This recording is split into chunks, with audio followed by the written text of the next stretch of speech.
pessoal, de volta com o Sandcast. Ricardo, como é que você tá? Tudo bem, inclusive. Ricardo, teve um encontro do MDB aqui em Alagoas, que esse encontro era esperado que o Renan Filho fosse lançado como candidato a governador, como, né? O próprio Renan pai alardeou isso. Exatamente. E o Renan Filho não foi. E durante o encontro, né, entre outras coisas, o presidente da Fundação, Ulisses Guimarães, Alceu Moreira, deputado, né, federal, lançou o Renan Filho como presidente do Brasil, candidato a presidente. O que é que o Alceu quis dizer e o que é que a ausência do Renan Filho quis dizer também nesse encontro? Eu acho que são dois pontos aí extremamente importantes que você levanta. Primeiro, a história da ausência do Renan Filho. Se o Renan Filho vem, ele ficaria na obrigação, até porque a assessoria, né, dele anunciou e divulgou isso pelos meios de comunicação, de que o encontro seria o pré-lançamento da candidatura dele, Renan Filho, ao governo do Estado. O que, aliás, quem fez essa afirmação de que ele vai ser candidato a governador de Alagoas em 2026 foi o senador Renan Pai, ainda lá em maio, né? Isso. Abril, maio, agora confesso que... Foi em maio. Foi em maio, né? Ele disse que ele ia ser candidato a governador do Estado, estava confirmado, ele tinha falado com o Lula e queria se afastar para disputar o governo do Estado, se afastar do Ministério. Só que aí tem um detalhe, Renan Filho ficaria na obrigação, em vindo, porque todo mundo queria ouvir da boca dele, olha, eu vou ser candidato a governo do Estado. Só que essa não parece ser a vontade do Renan Filho.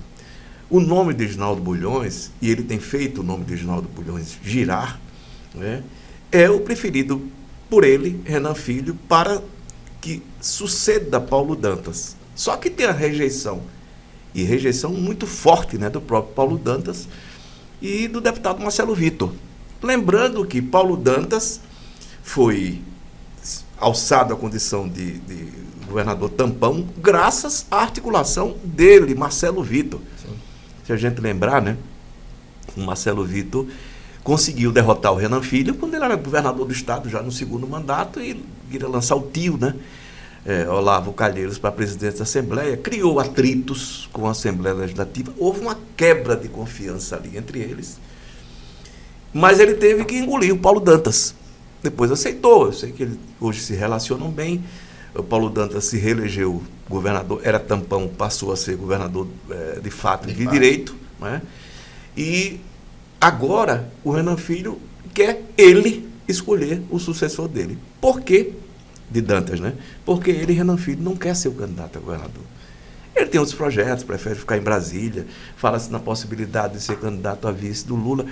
Eu acho difícil, mas é até possível. Um candidato do Nordeste, tem o Helder Barbalho, né, que é filho do Jader Barbalho, que é muito bem avaliado também, né, governador do Pará, né, e que vai ter um encontro agora mundial, vai receber, enfim, a COP, né, lideranças mundiais. Pode ser ruim, pode ser bom. Né? Mas eu acho que pode ser, sim, interessante e vai dar uma visibilidade grande a ele. Mas, independentemente disso, o Renan Filho não veio.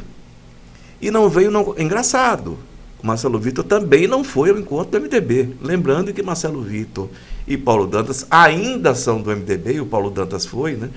Mas estão ali no berço com o PSD, que era de Rui Palmeira e agora é dele, Paulo Dantas. E eles têm tudo para investir nesse novo partido e levá-lo para onde eles quiserem, numa aliança.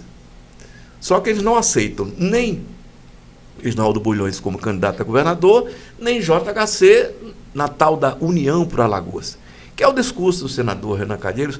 E, repito, é um estrategista. Não adianta, gente, pode ter raiva do Renan, mas não reconhecer que ele, de fato, sabe montar uma estratégia política eleitoral, sabe fazer, né? E age com muita propriedade e experiência. Mesmo esse discurso de que o Renan Filho pode vir a ser candidato a presidente da República, que é uma balela, não vai ser de jeito nenhum. Sim. Que partiu ali do deputado federal Alceu Moreira, que é o presidente da Fundação Nacional, né? De Fundação Ulisses Guimarães, né? Aqui é o Zé Vanderlei, que confirmou. O Vanderlei é uma pessoa que, enfim, o Vanderlei é o deputado estadual, ele é muito mais fiel ao senador Renan Calheiros do que o Remy, que é deputado estadual, né? E os dois, infelizmente, né, muito apagados. Eu acho que o Wanderlei tinha um potencial para ser um ótimo deputado, mas renunciou a esse potencial para ser olhos e ouvidos e boca, né, do senador e porta-voz do senador Renan Calheiros. Mas, enfim, a escolha de vida dele, cada um sabe a dor e a delícia de ser o que é, repetindo sempre isso. Aí vem o Alceu Moreira e diz que o Renan Filho pode ser candidato a presidente da República, porque o MDB não deve apoiar ninguém, não deve pensar em apoiar ninguém. A gente sabe que isso não existe. A história do MDB é uma história de agregação ao poder. O MDB é um frentão, de centro, centro-direita, já houve, né, um período que foi de centro-esquerda, não é mais, né, é um partido de centro que agrega ali várias forças, a ponto de que em São Paulo, né, o estado mais importante do país, e na cidade de São Paulo, o MDB é bolsonarista. Sim. Explícito, né?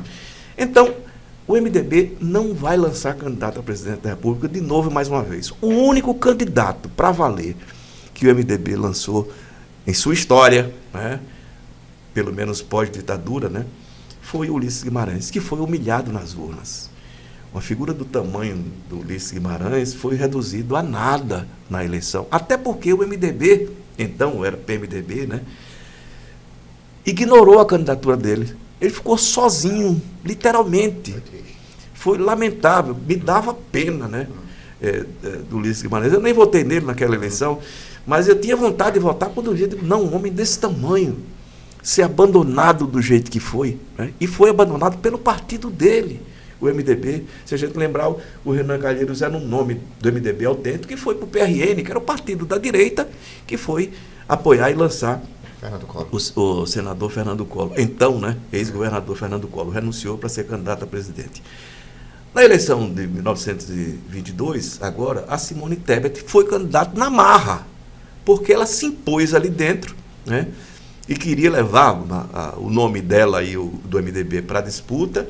Fez uma campanha muito digna, né, Não, foi bem votado. Né? Bem votado, foi mais bem votado do que Ciro Gomes, sim, por exemplo. Né?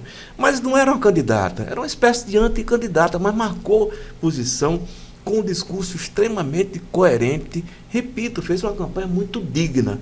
Henrique Meirelles foi em 2018, se você lembrar, né? Isso. Mas com uma missão, qual era? Falar do legado do Temer. O Temer queria colocar alguém na disputa, porque ele sabia que só ia apanhar, e ele só fez apanhar mesmo, o Temer, né? E o Meirelles foi para Meirelles, como você gosta de Meirelles resolve, né? Meirelles resolve. Não sei o que ele resolve, mas enfim. Resolve para alguém, né? Não, mas ele foi extremamente importante nos primeiros governos do Lula, né? Você lembrar, com o presidente do Banco Central ali, né? E era engraçado, porque você tinha o Zé Alencar, vice-presidente, que batia no Meirelles e o Lula alisava o Meirelles, que é um sábio político também, né? Mas agora não vai ser Renan Filho candidato, porque é um processo de queimação. Você pode observar que o Renan Filho se aspira à condição de vice do Lula, e essa é uma possibilidade real. Ser candidato a presidente significa nada. Porque, primeiro, ele não é uma figura carismática, não é um cara que, mesmo sendo ministro do transporte, é um nome nacional importante, porque não tem mais um nome nacional dessa dimensão. Você tem hoje o Haddad, né, do PT, tem o Flávio Dino, que é ministro do Supremo, eu estou falando no campo progressista, né, e não tem mais ninguém mais com estofo, com tamanho para ser candidato a presidente da República, por este campo. A direita tem muitos, e aliás tem um só, né, no final das contas, que é Bolsonaro. E, gente, com essa polarização, e essa polarização vai chegar em 2026 com a mesma intensidade, não há espaço para uma terceira força. E se houvesse espaço para essa terceira força, não seria o senador e ministro Renan Filho. Lembrando que a única eleição em que você teve uma terceira força, de fato, né, disputando a presidência da República, foi Lula, Brizola e Collor, né? E há quem diga, e talvez seja verdade, que se o Brizola tivesse passado, né, para o segundo turno, e foi uma diferença muito pequena para o Lula, né, o Collor não teria sido presidente. Não sei, mas fato concreto e objetivo é que o MDB não é um partido de ir para o embate numa dimensão nacional. Não vai. Vai se agregar alguém e, se brincar, vai ser uma banda do MDB no campo progressista e uma banda do MDB no campo reacionário, ou conservador barra reacionário. Porque essa é a índole do MDB. O MDB, que foi aquele grande guarda-chuva das forças progressistas no Brasil, da esquerda, esse MDB acabou. Morreu depois da Constituição. Depois que os partidos de esquerda foram, enfim, criando sua identidade junto à população, bem ou mal, fato concreto, que o MDB virou um campo de fisiológicos, até de alguns personagens interessantes também, é inegável, não precisa dizer que o MDB é tudo fisiológico, não. Mas de alguns personagens interessantes, mas não tem mais uma identidade como partido. Não tem. E essa capilaridade que o MDB tinha, né, até a década de 1980, não tem mais. O MDB é um partido que tem alguma força regional no Nordeste, no Norte, né? Talvez ali no Sul, enfim, no Rio Grande do Sul ainda tem alguma expressão, né? Não tem mais em canto nenhum. Não tem mais em canto nenhum. Então, não é. Acho que foi uma forma de blindar o Renan Filho, a ausência deles. Olha, ele não veio para cá porque ele pode ser candidato a presidente. Vai não, gente. Vai não. Me tira só uma dúvida, Ricardo, que é uma dúvida minha. Você acha que o Renan Filho vai conseguir não ser candidato a governo? Olha, ele vai ter de... Se não fosse houver essa aliança com o JHC, que eu ainda acredito que não vai acontecer, mas pode acontecer.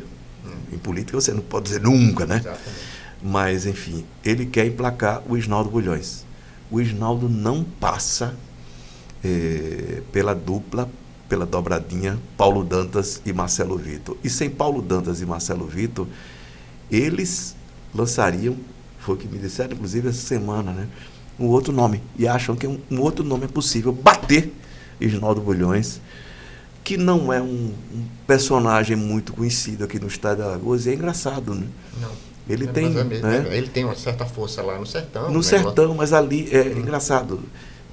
O que eu vi de um personagem ligado a eles, mais especificamente em relação ao Marcelo Vitor, que Isnaldo Bulhões é Isnaldo Bulhões, que por sua vez apoia Isnaldo Bulhões. E saber dividir ali, e é uma lição, né? Todo mundo tem que se dar bem, né? O que a Assembleia admite e quer. E a Assembleia tem muita força. Maceió é um espaço do eleitorado diferente, mas Alagoas não é só Maceió. É isso, cara. Vamos.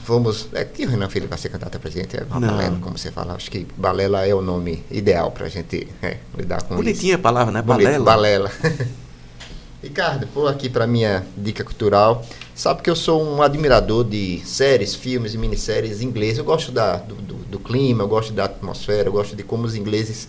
A autoironia, ela é muito engraçada. Humor britânico. Aí tem uma minissérie, são 9 episódios só, no Netflix, chamada Departamento Q. Departamento Q é um livro dinamarquês muito famoso ali na Escandinávia, que é tipo um Sherlock Holmes, um livro de investigação que ficou famoso ali na Dinamarca, na Noruega, na Finlândia.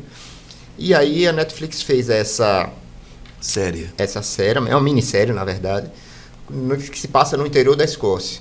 Então ele é uma ambientação bem britânica, bem diferente quando você vê uma série americana. Ela é bem diferente, muitas referências literárias, é muito interessante. Voa esses 9 episódios, muito legal, muito interessante. Departamento Q tá lá, e assim, eu acho os atores britânicos de regra muito bons, porque são todos vieram do teatro, exatamente, são muito bons. Excelente. Departamento Q. Boa diversão também para o feriado. Anotei aqui e vou vê-la. E a sua? Verei. A minha é um filme, eu gosto muito desse do Costa Gavras, né? Que é um diretor grego que fez basicamente a história dele, construiu, né? No cinema francês, basicamente em parceria com o cinema francês. E esse filme aqui deles, Atraiçoados, talvez seja o mais diferente. Ele sempre fez um cinema político.